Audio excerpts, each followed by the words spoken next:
The Dallas Cowboys defense has a Micah Parsons-sized problem, but there are different decisions to be made at the linebacker position.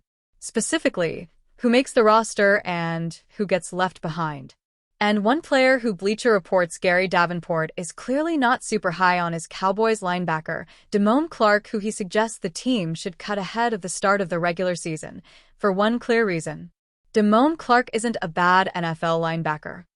Davenport wrote on Thursday, 2 years ago, after recovering from spinal fusion surgery, he started all 17 games for the Cowboys and posted over 100 total tackles.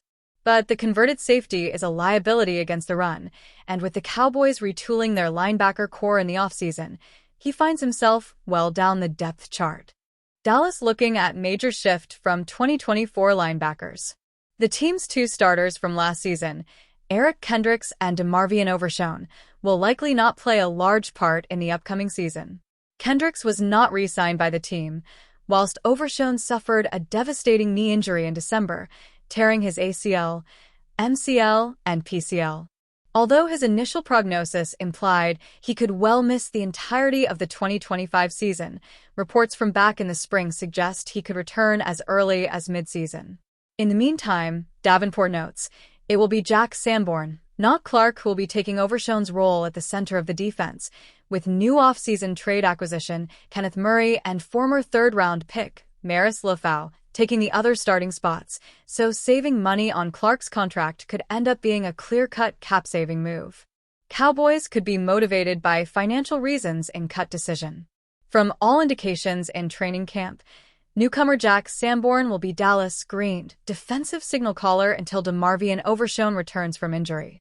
Davenport continued. He will likely be flanked by fellow free agent signee Kenneth Murray Jr., with Maris Lofau taking over as the number 3 linebacker. Clark did play 284 special teams snaps last season, but for a perennially cap-strapped team like Dallas, $3.5 million is a lot to play a SOSO special teamer. Dallas would save nearly that whole amount by letting Clark go, cash that will pay for at least 15 snaps from edge rusher Micah Parsons. Clark has a decent track record over the past few seasons in the NFL, starting 24 games over the past 3 years for the Cowboys. And his play last season was more than capable, attaining a 68.2 grade from Pro Football Focus. But if Sanborn, formerly of the Chicago Bears, has broken away from Clark, it may make sense to move off him ahead of the new season. The Cowboys also drafted 5th-round pick Shamar James this past April and may look to him to fill the last of the 4 LB spots, at least until Overshown returns. Mazi Smith's job security with the Dallas Cowboys is a scathing indictment on the team's position group and probably the guy who drafted him, too. If the team had anyone else of note it liked behind him, it's highly doubtful the third-year pro would be on the Cowboys when roster cuts are announced on August 26th. He's apt to stick around because there is no one else. Of the growing list of concerns and red flags attached to Smith was his presence in the third quarter of the Cowboys' preseason game Saturday night at AT&T Stadium against the Baltimore Ravens. It wasn't anything that he did or didn't do. It was that he was actually in the game. By that point in the game, Smith should have been entrenched on the sidelines as just another bored spectator. Any player worth a bleep is not playing in the third quarter of a preseason game. Players who are fighting for a roster spot, or a spot in the NFL, play in the third quarter of a preseason game.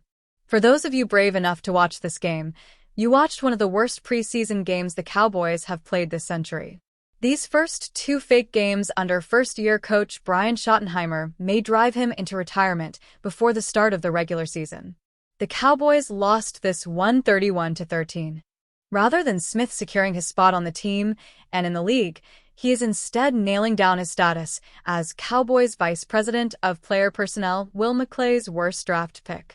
The only other candidate who is remotely worthy of this discussion is, like Smith, a Michigan man. Defensive end Taco Charlton was the team's first-round pick, 28th overall, out of Michigan in the 2017 draft. He made it 2+ years before he was cut in the middle of the 2019 season. Smith is on a similar path as Taco.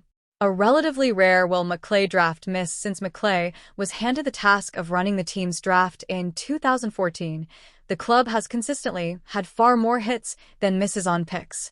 As much criticism as the Cowboys deserve for failing to do much of anything in the month of January, they have done well under McClay in April and May.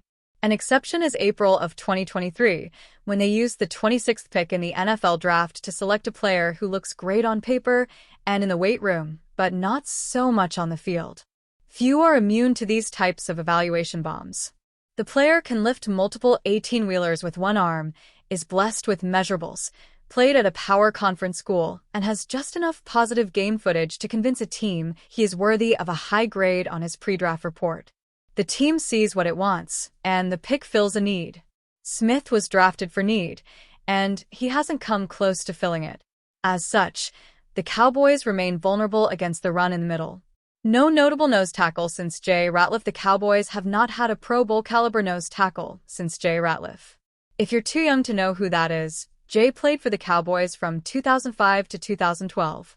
A converted defensive end, Jay was not a prototypical tackle. He had a motor that had no OFF switch and a mean streak that could make a hungry grizzly bear run in the opposite direction. Ratliff is the outlier.